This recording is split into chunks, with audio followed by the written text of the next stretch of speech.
As sagradas dizem a respeito disso? E como é que você entende o que elas dizem? O homem respondeu: ame o Senhor seu Deus com todo o teu coração, com toda a tua alma, com todas as tuas forças, com toda a mente, e ame o seu próximo como você ama você mesmo. A sua resposta está certa, disse Jesus. Faça isso e você viverá. Porém, o mestre da lei, querendo se desculpar, perguntou: mas quem é o meu próximo? Amém? Podeis sentar. Glória a Deus. Muito obrigado. Aleluia. Glória a Deus. Eu quero aqui dizer que para mim é uma grande satisfação, uma grande honra a oportunidade outorgada pelo nosso pastor para ser o preleitor da noite. E eu tenho a plena convicção que dentro do texto em que estamos usando, Deus tem uma mensagem aos nossos corações. Amém? E quando Deus fala, queridos, Ele fala com um objetivo: salvar, transformar, libertar, vivificar. Amém, irmãos? Renovar, transbordar. E essas são sempre as mensagens que saíram dos lábios sacrossantos de nosso Senhor Jesus Cristo. E aqui nós encontramos Ele cercado de homens eruditos, de mestres da lei, e diante de tamanhas interrogações para tentarem incriminá-lo, surge esta pergunta, esta interrogação de um doutor, de um advogado. Amém, queridos? E ele então faz essa pergunta para se justificar, dizendo: quem é o meu próximo? Quando a Bíblia fala de próximo, nós encontramos vários textos que apontam sobre próximo. É começar pelo capítulo 20 de Êxodo, nós encontramos uma referência com relação ao próximo, né? E dos 10 mandamentos, né, o amor ao próximo era um dos mandamentos. E quando Jesus entra em cena, ele disse, dos 10 mandamentos ele transformou para 2 mandamentos, depois ele diminuiu mais um e deixou um mandamento. Quando ele disse: amai a Deus sobre todas as coisas e ao próximo como a ti mesmo, e depois ele disse: aquele que amar o próximo cumpriu a lei. Amém? Então o amor ao próximo é algo que eu achei mais difícil durante toda a minha trajetória de vida como pastor, e até mesmo antes de ser pastor, amar o próximo. Porque quando se trata de amar o próximo, você tem que valorizá-lo acima de você mesmo. Você tem que muitas vezes abrir mão de suas razões para poder manter este amor. Às vezes você tem todas as razões, mas você precisa abrir mão delas para você poder amar o teu próximo. Porque se você alimentar o teu ego, se você alimentar as suas razões, você vai descumprir um mandamento estabelecido pelo Senhor, e com certeza nós não vamos ter sucesso em nossas vidas espiritual. E aqui eu encontro Jesus dizendo para ele: um homem descia de Jerusalém para Jericó. Aqui Jesus vai dar para ele uma parábola para ele entender o que significava próximo. E a Bíblia diz que Jesus, dando continuidade na história, ele diz: e este homem que descia de Jerusalém para Jericó, ele caiu nas mãos dos assaltantes, dos salteadores. E logo em seguida, descia pelo mesmo trajeto um sacerdote. E a Bíblia diz que este sacerdote, ao vê-lo meio morto, passou de largo. Aleluia. E em seguida, pelo mesmo caminho, descia um levita. E a Bíblia diz que o levita, vendo-o meio morto, passou de largo. Aleluia. Glória a Deus. E logo em seguida, vindo de caminho, um bom samaritano, vendo-o, desceu de sua cavalgadura, untou as suas feridas, colocou ele sobre a sua cavalgadura, levou a um hospedeiro.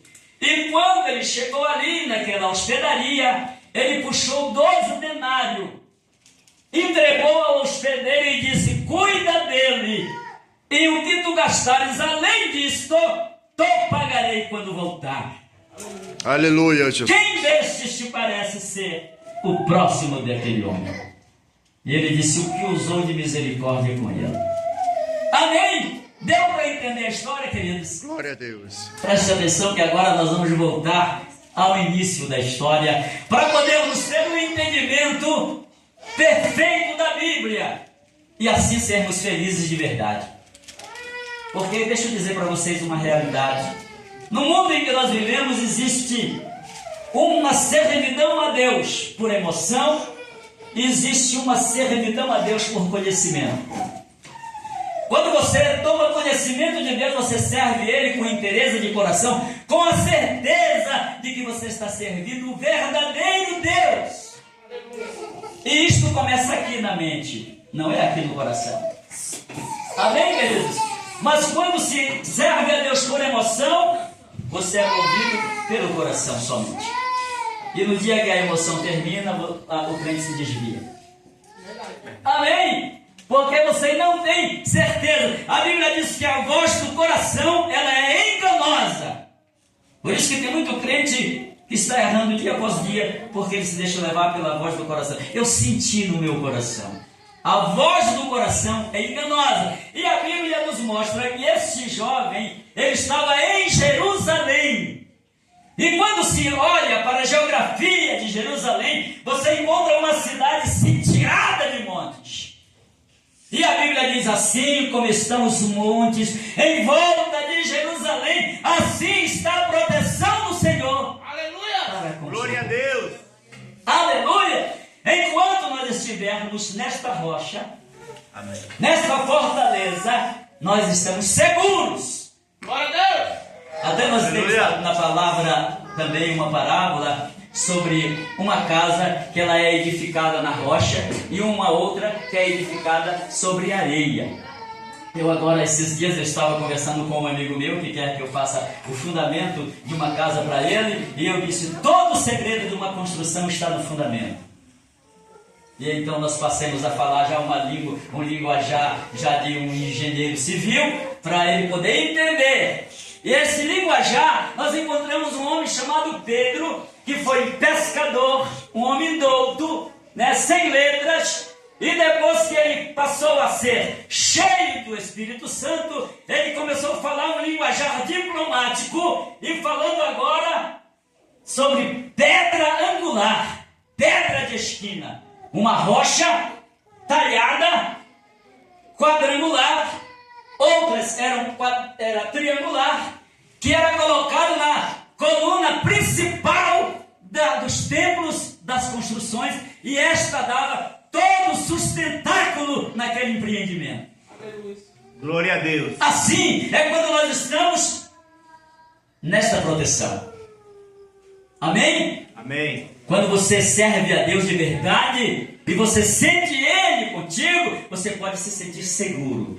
Você pode caminhar firmemente. E a Bíblia diz que esse jovem, ele deixou Jerusalém. Ele saiu do lugar seguro para descer para Jericó. Segundo os historiadores e teólogos, eles nos dizem que Jerusalém representa a casa de Deus. Amém? Representa o lugar onde Deus habita. E quando eu falo sobre isso, queridos, eu não quero me dirigir totalmente a um templo de alvenaria. Eu não quero me reportar simplesmente a uma religião. Eu quero falar para você que nós somos o templo. Nós somos a casa. Nós somos o templo santo. Nós somos a propriedade peculiar do Senhor. Hoje eu ouvi uma irmã cantando aqui: entra no teu quarto, fecha a tua porta, uma coisa mais ou menos assim, não foi? E deixa Deus falar contigo, uma coisa assim. E eu estava ali meditando. E enquanto ela cantava, o Senhor me reportava e falava comigo e dizia: muita gente está enganado, porque uma época eu permiti que fosse registrado, quando tu quiseres orar, tu entra no teu quarto, fecha a tua porta e fala em secreto ao teu Pai que está nos céus. E Ele que te ouve em secreto, te recompensará publicamente. Mas muita gente pega ao pé da letra e não interpreta de uma forma correta. Nós somos o templo santo de Deus. E quando se fala em um secreto, é quando você se desliga do mundo inteiro e você se introniza alabacaturianda em Deus. Aleluia! Aí você passa realmente a estar falando com Deus no secreto do teu interior. Ele está lá, nós somos esta casa. E a Bíblia diz que esse jovem deixa o lugar seguro e vai para Jericó, que também representa o mundo hostil, o mundo com mil encantos, o mundo de tragédias. E quando nós lemos e observamos essa geografia, nós encontramos Jericó em uma parte muito baixa da terra. E o caminho que ligava Jerusalém a Jericó era muito íngreme, era muito escorregadio, cheio de muitas rochas, as margens daquele caminho que era cheio de curvas, e isso dava condições para os salteadores se ocultarem, se esconderem e ficar à espreita para pegar de surpresa as suas presas, para cometerem os seus crimes, os seus assaltos.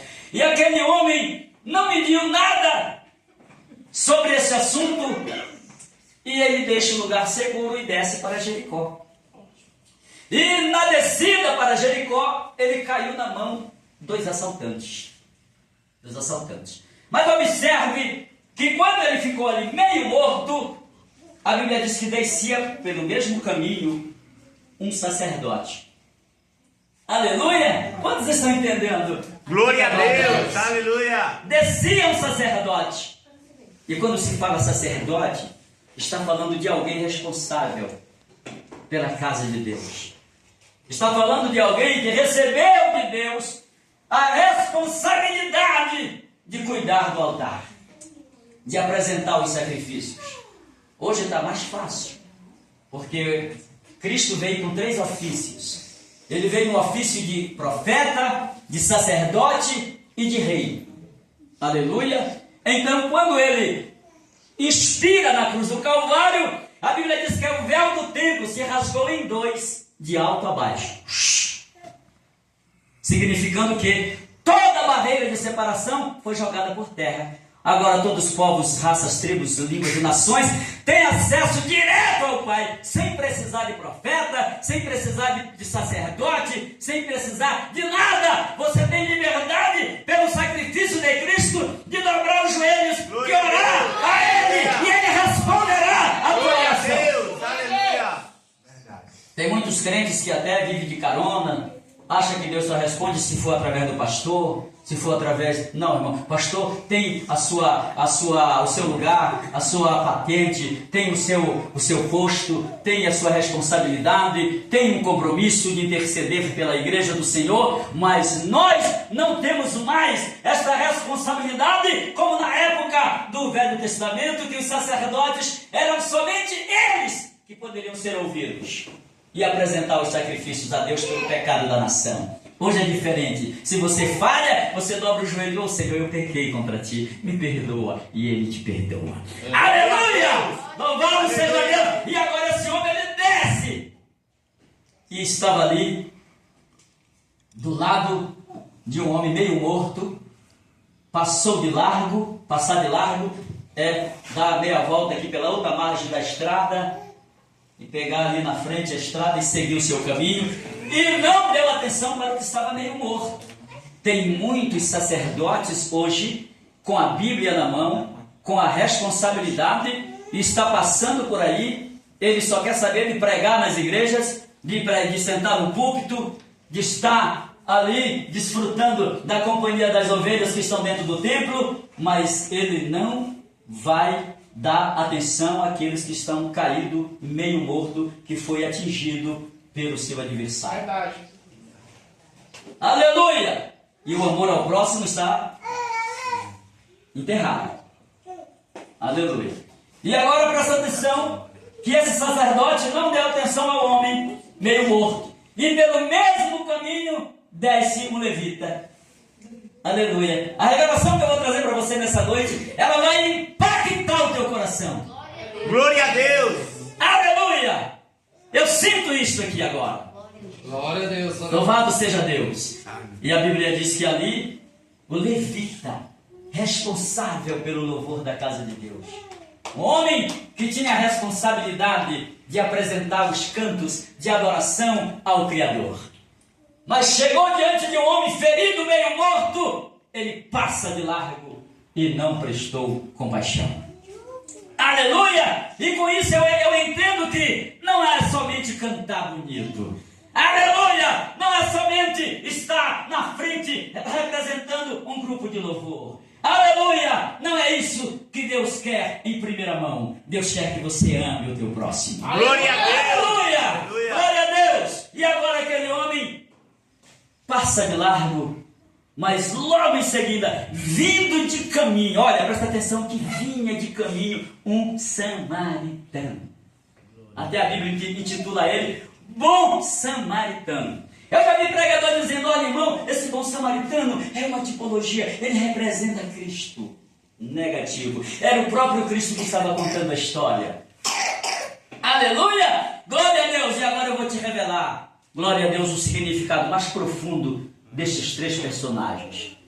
Vou começar pelos dois personagens que descia pelo mesmo caminho. Olha, quando alguém está descendo, ele não pode ajudar você a subir. Aleluia! Não peça conselho, não te inspire na vida de quem está descendo, porque quem desce não pode ajudar você a subir. Glória a Deus. Não vai levantar você. Glória a Deus. Aleluia. Amém? E agora, vindo de caminho aquele homem, que era o bom samaritano, prestou auxílio ao homem que estava meio morto. Glória a Deus. E eu quero dizer para você que você também pode ser um bom, como é que se chama? Águas lindezas. Você também pode ser um bom aguardentes. Você pode ser, como é um brasiliano, um bom brasiliano. Você pode ser um bom goiano. Você pode ser um bom brasileiro. Você pode ser um bom cristão. Aleluia! Você pode amar o teu próximo. Olhe para a igreja primitiva eles tinham alguns pontos principais que moveu o mundo de então. E a Bíblia diz que todo dia se salvava a gente. Todo dia acrescentava. Porque eles viviam na oração, eles viviam no partir do pão, eles viviam no ministério da palavra, eles viviam na oração. Eles tinham comunhão com os outros. Aleluia!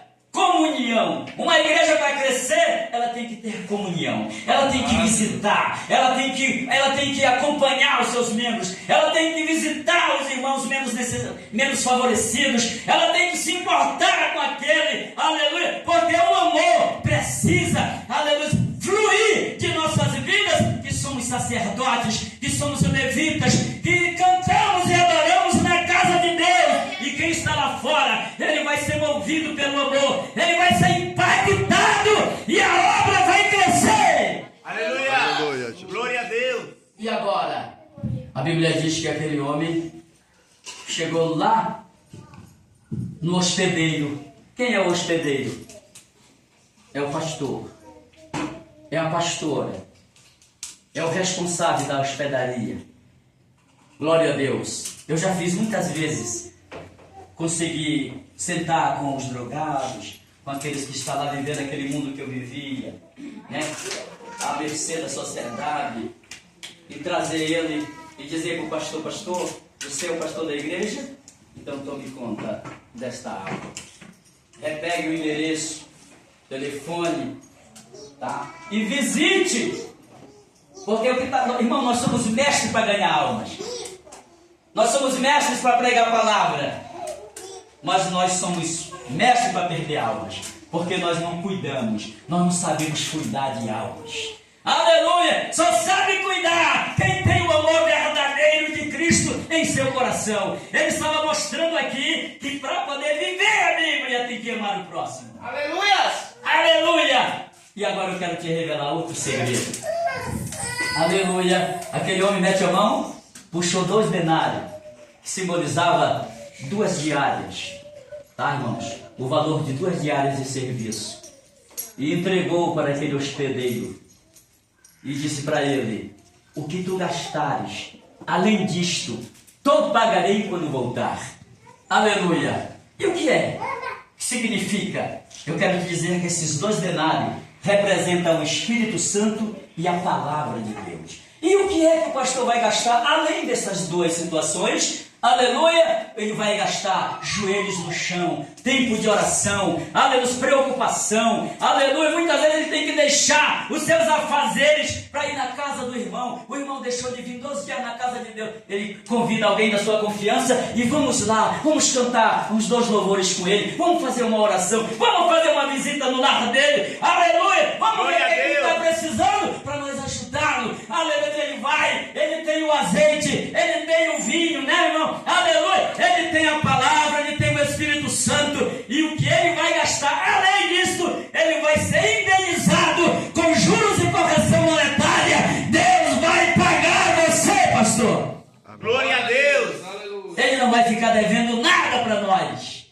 Aleluia, mas nós precisamos amar de verdade. Amar de verdade. Eu agradeço a Deus porque o pastor dessa igreja já me visitou uma vez ali onde eu estou. Mas eu já cheguei em lugares de passar de 3, 4, 5, 6 meses e não receber uma visita de nenhum crente.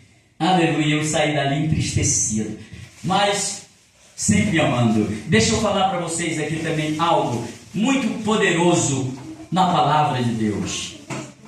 Aleluia. Quer te sentir seguro? Não desça para Jericó. Aleluia. Quer te sentir seguro? Permaneça em Jerusalém. Jesus, quando os discípulos estavam empolgados para pregar o Evangelho, ele disse, primeiramente, permaneça em Jerusalém, até que do alto seja revestido de poder. Glória a Deus. Porque só prega o Evangelho de poder quem está revestido do Espírito Santo. Sem ele, não tem poder. É por isso que muita gente prega, mas não acontece milagre. É por isso que muita gente prega, mas não tem mais uma cirurgia espiritual. Os anjos não descem mais para trocar órgãos. Não estão mais fazendo certas coisas que faziam no passado, porque está faltando o Evangelho de poder.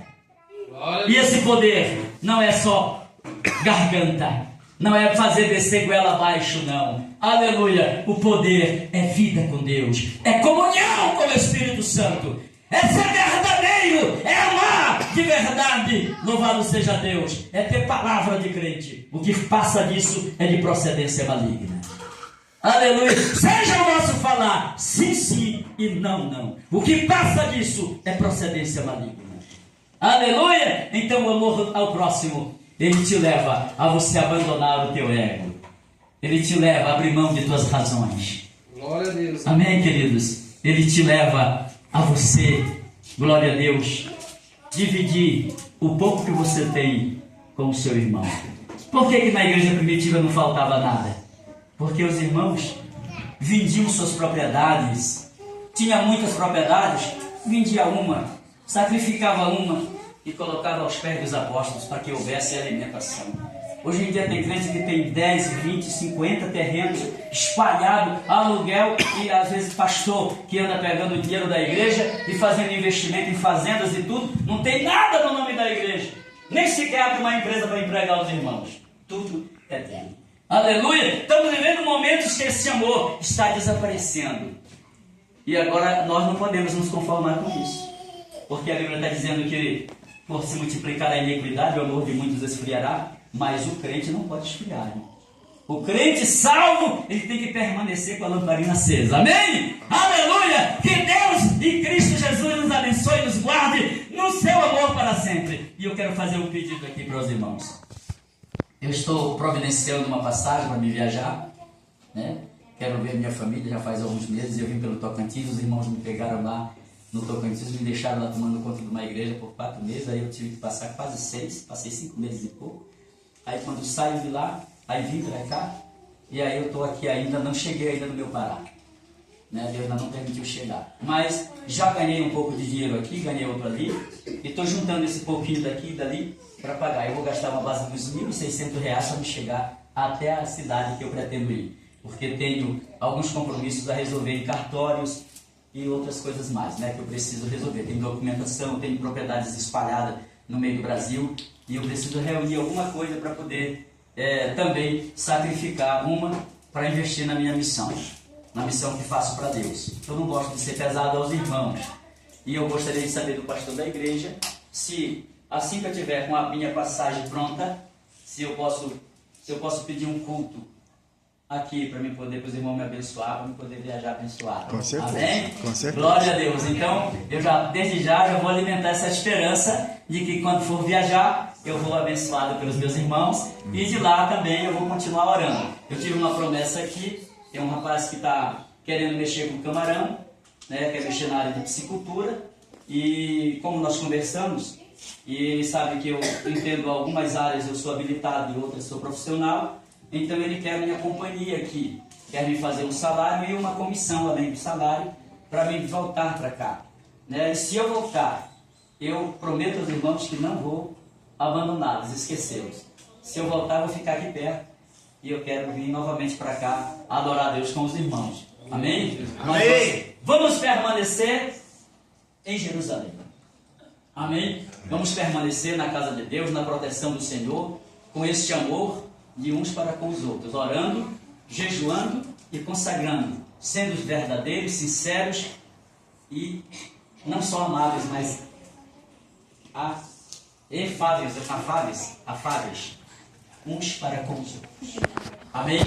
Fique com Deus, muito obrigado pela oportunidade concedida.